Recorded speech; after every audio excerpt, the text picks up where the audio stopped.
దేవుని పరిశుద్ధ నామానికి మహిమ కలుగునుగాక. యేసయ్య పరిశుద్ధుడు, పరిశుద్ధుడు. మనల్ని కూడా పరిశుద్ధులుగా జీవించమన్నాడు. 21వ అధ్యాయం ప్రకటన గ్రంథం.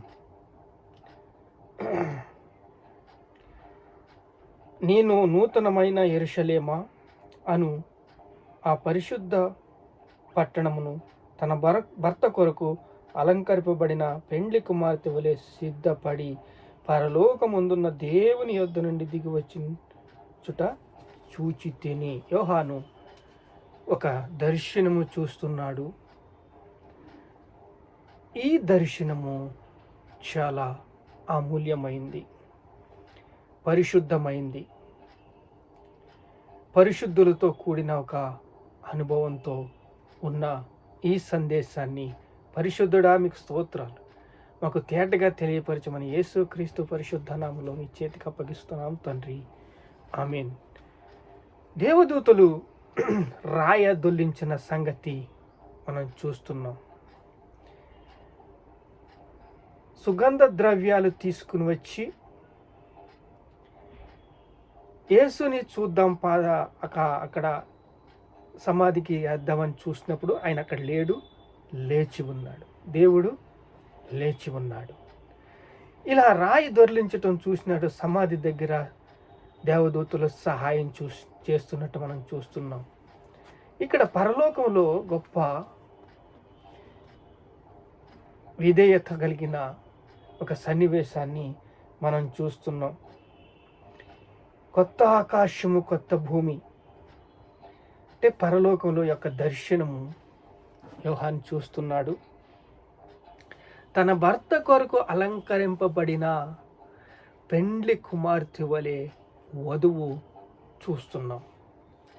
వధువుకున్న లక్షణాలు: యేసుక్రీస్తు తిరిగి లేచి పునరుత్థానుడై మనల్ని ప్రేమించి పరిశుద్ధపరిచి పవిత్రపరిచి తన భర్త కొరకు అలంకరింపబడిన ఒక నూతన వ్యక్తిగా మనల్ని చూడాలని ఆశపడుతున్నాడు. 16వ అధ్యాయంలో అయితే భిక్షకుడు లూకా సువార్త 16వ అధ్యాయంలో ధనవంతుడు అగ్గి ఆరదు, పురుగు చావదు, బగ మళ్ళీ కాలుతూ చూస్తున్నాం. ఆత్మకైతే చావు లేదు. ఆత్మ తిరిగి దేవుని దగ్గరికి వెళ్ళాలి, లేకపోతే విశాల మార్గం గుండా వెళ్ళాలి. ఆత్మకు చావు లేదు. ఇది యుగ యుగాలైన కాలుతానే ఉండాలి, శిక్షను అనుభవిస్తూ ఉండాలి, లేదా దేవునితో యుగ యుగాలు ఆయనతో దేవుని దగ్గర ఆయనతో కలిసి దేవునితో యుగ యుగాలు జీవించాలి. ఇక్కడ మనము 2 విషయాలు చూస్తున్నాం. పెండ్లి కుమార్తె వలె సిద్ధపడతావా, లేకపోతే సైతాను మార్గము విశాల మార్గం గుండా వెళ్తావా? యుగ యుగాలు దేవునితో ఉంటావా, లేకపోతే అపవాది తెచ్చిన నరక శిక్షని నువ్వు ఆహ్వానించి ఇక్కడ అక్కడ కూడా అదే పరిస్థితి నువ్వు చేయవలసి వస్తుంది.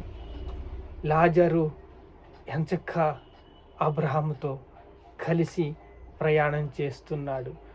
అబ్రహాముతో కలిసి కూర్చున్నాడు, పరిశుద్ధులతో కూర్చున్నాడు. పెండ్లి కుమార్తె వలె తన సౌందర్యాన్ని అనుగ్రహించుకున్నాడు. ఒక వధువు ఏ రకంగా సిద్ధపడుతుందో వరుడి కోసము అలా సిద్ధపడాలని దేవుడు చూస్తున్నాడు. సంసోను అయితే అభిషేకిస్తుడే. తాను ఒక గురి కనుకు ఆ సంసోను ప్రత్యక్షించబడ్డాడు. ప్రేమలో పడ్డాడు, నిండా మునిగిపోయాడు, వ్యభిచారం చేశాడు, శరీరానికి కనెక్ట్ అయిపోయాడు, వ్యభిచారం చేసి. చూడండి, సారాయి తాగేవాళ్ళు ఫస్ట్ బీర్ నుంచి మొదలు పెడతారు.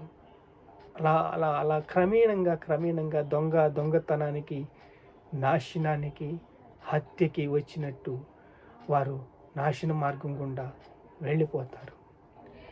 భూమిని శూన్యంలో తేలాడి చేసిన దేవుడు శిక్ష అనుభవించాడు. ప్రాణం పెట్టాడు, రక్తం కార్చాడు, కొట్టబడ్డాడు, దున్నబడ్డాడు, యేసు మృత్యుంజుడై లేచాడు. ఈరోజు మన పరిస్థితులు ఎలా ఉన్నాయి? దేవుడికి లోబడి జీవిస్తున్నామా? దేవుడికి వ్యతిరేకంగా మన కాలుకు ఎదురు తిరుగుతున్నారా? పాపాన్ని అసహించుకొనిలాగా నీతికి దాసులవుతున్నారా? యేసుని సేవిస్తూ దేవునికి దగ్గరగా నడిస్తే పెండ్లి కుమార్తె వలె వధువులా మీరు జీవిస్తారు, దేవుని ప్రేమను చూస్తారు. ఇక్కడ చూడండి, దుఃఖ దినములన్నీ సమాప్తమైనవి అంట. కొంచెం దుఃఖం, బాధ, కష్టం అన్నీ ఉంటాయి. వారి కన్నులు ప్రతి బాష్ప బిందువు తుడిచి వేస్తాను, మరణము ఇక ఉండదు, దుఃఖమైనను వేడిపైనను వేదనైనను ఇక ఉండదు. వేదన ఉండదు, దుఃఖము ఉండదు. ప్రతి బాష్ప బిందు వారు ఆయన ప్రజల యందురు, ఆయనతో కాపురం ఉంటారు.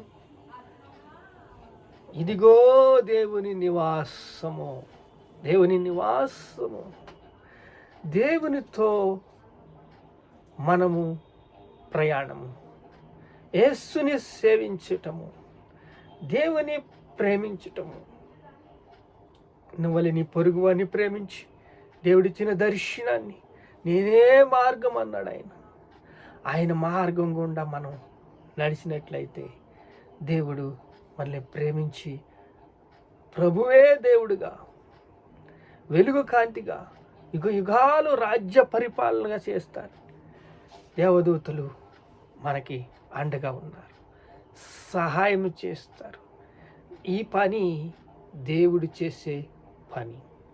పరిశుద్ధులతో ఐక్యత, దేవునితో సహవాసము, దేవునితో సంబంధము. మనము ఇరుకు మార్గం గుండా వెళ్ళాలి అంటే మనం లాజారు చాలా ఇబ్బందులు పాల్పడ్డాడు. అయితే సంసోన్ అయితే పాపంలో పడిపోయాడు. పాపంలో పడిపోయిన వాడు ప్రార్థన చేయలేడు. లోతు జీవితాన్ని చూడండి. దేవదూతలు కాపాడారు, దేవదూతలు రక్షించారు. కానీ తన భార్య ఏమో పెరాశతో ఉప్పు స్తంభం అయిపోయింది. తాను ఎప్పుడైతే మాద్యము సేవించేలాగా తన జీవితాన్ని పాపానికి అప్పగించుకున్నాడు, తను గెపితి లేకుండా తాగుతూ పట్టాడు, కోమలోకి వెళ్ళేలాగా తాగుతూ పట్టాడు. తను ఏం చేస్తున్నాడో తనకి తెలియని పరిస్థితులు లోకానికి శాపం తీసుకొచ్చి పెట్టాడు. మోయాబులు అపవిత్రులై లోకంలోకి వచ్చి లోకమంతా కూడా సర్వనాశనానికి మూల పురుషుడిగా వాళ్ళు చేరుకోవలసి వచ్చింది. ఈరోజు పరిశుద్ధులుగా అంటే తరతరాలు పరిశుద్ధులుగా జీవిస్తారు, దేవుడిని పరిచయం చేసేలాగుంటారు, దేవుడితో మాట్లాడేలాగుంటారు, దేవుడిని ఆ యొక్క ఆత్మ సన్నిధానానికి నడిపించేవారిలాగుంటారు. అదే లోతు జీవితము, లోతు కుటుంబము, పెద్ద కుమార్తె పిల్లలు, చిన్న కుమార్తె పిల్లలు ఏ రకంగా జీవితము బెరాస్ అయిపోయిందో, మూల పురుషులుగా తయారయ్యారు, పాపాన్ని అంటగట్టుకున్నారు. అలాగా ఇక్కడికే ముగిసిపోలేదండి. ఈ ధనవంతుడి జీవితం మనం ఎంతో హాయిగా చూస్తున్నాం, సంసోను జీవితం ఎంత నరకం చూస్తున్నాం. లోతు పిల్లల సంగతి చూస్తే, లోతు కుటుంబాలు చూస్తే పాపానికి వడగొట్టుకున్నారు. అలా పరిశుద్ధులతో కలిసి ఒక దావీదు జీవితం పరలోకంలో ఎంత ఆనందంగా ఉంది, ఎంత సంతోషంగా ఉంది, ఎంత నెమ్మదిగా ఉంది. ఇక యేసేపు జీవితం ఎలా ఉంది? అలాగా పిల్లలు తరాలు చూసి ప్రార్థించేవారిలాగా ఉండాలని, విన్నవించుకునేవారిలాగా ఉండాలని. సమాధి దగ్గర యేసు లెగిసి తిరిగి అక్కడ లేడాయన, లేచి ఉన్నాడు. ప్రవచనాలు చెప్పినాయి, గబ్రియేల్ దూత చెప్పింది, ఇంతమంది చెప్పారు, బైబిల్ చెప్తుంది. ఈ బైబిల్ని మనము జాగ్రత్తగా పరిశీలించినట్లయితే, దేవుని మాటలు మనం విచక్షణంగా జ్ఞానంగా ముందుకు నడిపించుకున్నట్లయితే, మన హృదయంలో తలపోసుకున్నట్లయితే 21వ అధ్యాయంలో ప్రకటన గ్రంథంలో పెండ్లి కుమార్తె వలె మీరు మార్పు పొందాలని దేవుడు ఆశిస్తున్నాడు. దేవుడు ఆశిస్తున్నట్లు మనం జీవిద్దామా? ప్రార్థన చేసుకుందామా? మహాపరిశుద్ధుడైన తండ్రి, జీవంగల దేవా, ఒక లోతు జీవితం చూశాం, నరక ప్రాయమైపోయింది ప్రభా. పాపపు కట్లు, పాపపు కాడి, పాపపు బానిసపు సంగ తండ్రి ఎన్నో విన్నాం అయ్యా. అలాగే ప్రభు లాజరు జీవితం చూస్తే హాయిగా, సంతోషంగా, సమాధానంగా అబ్రహాముతో కలిసి ప్రయాణం చేస్తాం అయ్యా. దావీదు సంగతి చూస్తే తండ్రి దేవుడితో ఎంత సహవాసం చేశాడు నాయన ప్రభు. ఇదిగో తండ్రి యేసేపు జీవితం చూస్తే, మా జీవితాలు చూస్తే తండ్రి, లోకంలో ఉన్న ప్రతి ఒక్క సారాయి తాగేవాడి జీవితం అయ్యా, గుట్టకాయ వేసేవాడి జీవితం, అలాంటి వాళ్ళమే కదయ్యా మార్పు చెందాము. అలాంటి వాళ్ళే కదయ్యా మేము జీవితాలు కట్టుకున్నాము అయ్యా. నీకు లోబడితే ఆత్మ పేరే పణకు తండ్రి ప్రభు, లోబడి జీవిస్తే, పశ్చాత్తాపడితే, దేవుని వైపు చూస్తే, దేవుని ప్రేమను అద్భుతంగా తెలుసుకుని, దేవుని ప్రేమను అద్భుతంగా తెలుసుకుని, కృప, ప్రేమ, దయ, కనికరాన్ని పొందుకుని విజయంతో జయిస్తామని అయా ఈ ప్రార్థన దీవించి, ఆశీర్వదించి, బలపరిస్థితి పరిస్థితిపరచమని, మీ చిత్తం జరిగించమని, మీకే సమస్త మహిమ, ఘనత, ప్రభావాలు యేసుక్రీస్తు నామములో చెల్లిస్తున్నాం తండ్రి. ఆమేన్, ఆమేన్.